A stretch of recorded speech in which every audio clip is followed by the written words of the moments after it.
शिव पुराण श्री रुद्र संहिता प्रथम खंड अध्याय 7वां। विवादग्रस्त ब्रह्मा विष्णु के मध्य अग्नि स्तंभ का प्रकट होना।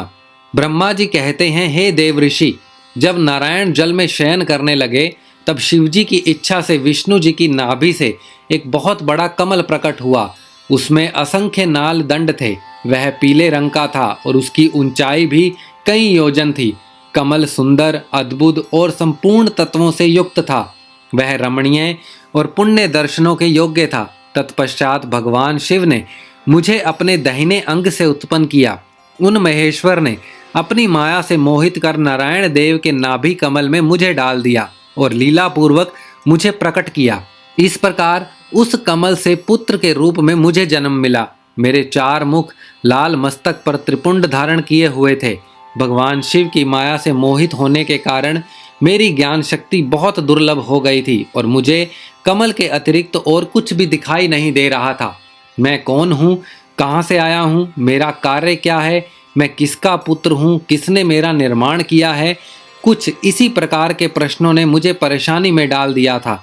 कुछ क्षण बाद मुझे बुद्धि प्राप्त हुई और मुझे लगा कि इसका पता लगाना बहुत सरल है। इस कमल का उद्गम स्थान इस जल के नीचे की ओर है और इसके नीचे मैं उस पुरुष को पा सकूंगा जिसने मुझे प्रकट किया।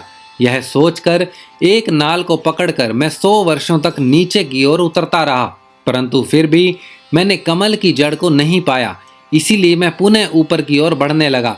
बहुत ऊपर जाने पर भी कमल कोश को नहीं पा सका।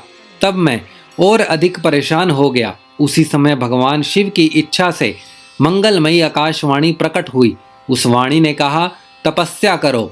उस आकाशवाणी को सुनकर अपने पिता का दर्शन करने हेतु मैंने तपस्या करना आरंभ कर दिया और 12 वर्ष तक घोर तपस्या की। तब 4 भुजाधारी सुंदर नेत्रों से सुशोभित भगवान विष्णु प्रकट हुए। उन्होंने हाथों में शंख, चक्र, गदा और पद्म धारण कर रखे थे। उनका शरीर श्याम कांति से सुशोभित था। उनके मस्तक पर मुकुट विराजमान था तथा उन्होंने पीतांबर वस्त्र और बहुत से आभूषण धारण किए हुए थे। वे करोड़ों कामदेवों के समान मनोहर दिखाई दे रहे थे और सांवली व सुनहरी आभा से सुशोभित थे। उन्हें वहां देखकर मुझे बहुत हर्ष व आश्चर्य हुआ। भगवान शिव की लीला से हम दोनों में विवाद छिड़ गया कि हम में बड़ा कौन है। उसी समय हम दोनों के बीच में एक ज्योतिर्लिंग प्रकट हो गया। हमने उसका पता लगाने का निश्चय किया। मैंने ऊपर की ओर और विष्णु जी ने नीचे की ओर उस स्तंभ के आरंभ और अंत का पता लगाने के लिए चलना आरंभ किया, परंतु हम दोनों को उस स्तंभ का कोई और छोर नहीं मिला। थक कर हम दोनों अपने उसी स्थान पर आ गए। हम दोनों ही शिवजी की माया से मोहित थे। श्री हरि ने सभी ओर से परमेश्वर शिव को प्रणाम किया। ध्यान करने पर भी हमें कुछ ज्ञात ना हो सका। तब मैंने और श्री हरि ने अपने मन को शुद्ध करते हुए अग्नि स्तंभ को प्रणाम किया।